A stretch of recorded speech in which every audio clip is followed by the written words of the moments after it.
Seluruh keyboardnya.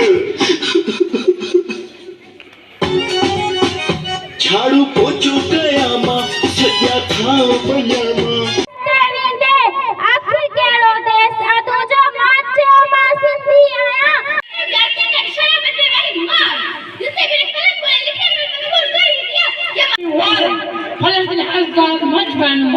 सराड़ी बरसां ॻोठ जाफ़र ख़ान मंगसी में Sindh education foundation जे सहकार सां हलंदड़ एम यूनुस मॉडल स्कूल में औरत जी आज़ादी सिंध जी ख़ुशहाली जे सिरे हेठि सक़ाफ़ती तक़रीब मुनक़द कई वई, जिते शागिर्दनि ऐं शागिर्दियाणियुनि सिंधी टोपियूं, अजरक, सक़ाफ़ती वेस वॻा, पेरे, टेबलोज़, खाका ऐं मुख़्तलिफ़ मौज़ूअनि ते बहितरीन तक़रीरूं पेश करे सिंध जी क़दीम तहज़ीब खे शानदार नमूने सां भेटा पेश कई। गॾोगॾु सिंधी सक़ाफ़ती गीतनि ते स्कूली शागिर्दनि रक़्स करे झुमरियूं हणी तक़रीब खे रंगीन बणाए छॾियो।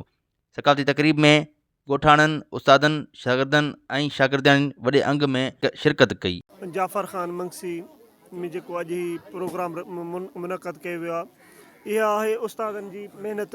साईं जीअं अहमद नवाज़ प्रिंसिपल ऐं सरपरस्त आला साईं नवाब ख़ान मंगसी जे निगरानी में जेको स्कूल हलियो आहे, इन में अॼु हर साल जीअं हिन साल बि हिननि सिंध सक़ाफ़त जे हाड़ जे हिसाब सां हिकिड़ो बहितरीनु प्रोग्राम मुनक़द कयो आहे। माशाअल्लाह ॿारनि काफ़ी ॿारनि माइटनि हिते आया आहिनि प्रोग्राम में। ॿारनि जेके हिसो वरितो उन में प्रोग्राम में स्पीचिस पेश कया सिंधी, अंग्रेज़ी ऐं उर्दू में। माशाअल्लाह उन्हनि जी कॉन्फिडेंस लेवल ॾिसी तमामु ख़ुशी थी आहे। साईं नवाब ऐं साईं अहमद नवाज़ जी महिनत आहे, उनजे उस्तादनि जी महिनत आहे, उन सॼी टीम जी महिनत आहे।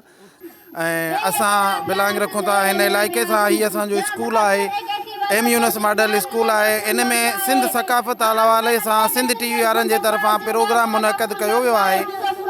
इन में सक़ाफ़त जे हवाले सां असांजा ॿार जेको आहे सो टेबलियूं पेश करे रहिया आहिनि, तक़रीरूं करे रहिया आहिनि, उर्दू में, सिंधी में, इंग्लिश में। इन स्कूल जा ॿार पंहिंजो पार्टिसिपेट करे रहिया आहिनि। ही कुझु सक़ाफ़त जा सामान आहिनि जेके असां रखिया आहिनि।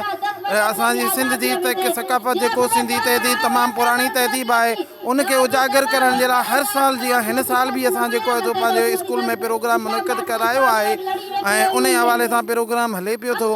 असांजी महिरबानी सिंध टीवी वारनि जी, सिंध टीवी न्यूज़ वारनि जी महिरबानी, वॾी महिरबानी। ख़ुशी थी असांखे पंहिंजे ॿारनि जी परफॉर्मेंस ॾिसी हिते तमामु ख़ुशी थी। असांजे ॿारनि में एॾी कॉन्फिडेंस, असांखे यकीन न हुयो की असांजे ॿारनि में एतिरी कॉन्फिडेंस आहे। हिते अची स्पीच, तक़रीर, टेबला पेश कया, इन ॿारनि ॾाढी दिलि ख़ुशि करे छॾी आहे। असां पंहिंजे तहज़ीब जो क़दरनि खे सलाम पेश था कयूं जेके मोहबत, एहतराम, भाईपी ऐं इंसानियत जो दर्स ॾियनि था। सक़ाफ़ती हवाले सां प्रोग्राम रचियो वियो आहे एम यूनुस मॉडल स्कूल में। तमामु बहितरीनु प्रोग्राम हली रहियो आहे। नंढड़े ॿारनि जे लाइ गेमिंग वग़ैरह जो सिस्टम आहे, स्पीच जो आहे ऐं तमामु बहितरीनु प्रोग्राम आहे। साईं सिंध टीवी जा थोरा हितां जे प्रोग्राम खे कवर कयो। मॉडल स्कूल में पढ़ंदी आहियां। मां क्लास जे टे जी शागिर्दाणी आहियां। सॼण साणी के अणासी सिरे हेफ़्तनी कोए वतन जनी विसारियो।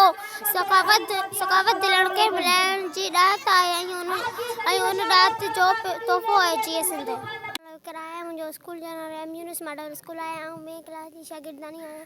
अजरकूं हुजनि या पटका, टोपिन में मोती टुकूं, सक़ाफ़त सोनी सिंध जी लाहे पैसों जी सिकूं, लाहे पैसों जी सिकूं। उन मौक़े ते मुक़ररीन जो चवणु हो त अहिड़ियूं सक़ाफ़ती तक़रीबूं हर वराड़ी जे स्कूलनि में थियणु घुरिजनि त जीअं शागिर्दनि में सिंधी सक़ाफ़त, रवायतनि ऐं औरत जी आज़ादी बाबति शऊर पैदा थिए ऐं सिंध जी ख़ुशहाली लाइ मुस्बत सोच हथी वठे। कैमरामैन टीम सां गॾु रियाज़ ज़रदारी, सिंध टीवी न्यूज़, सराड़ी।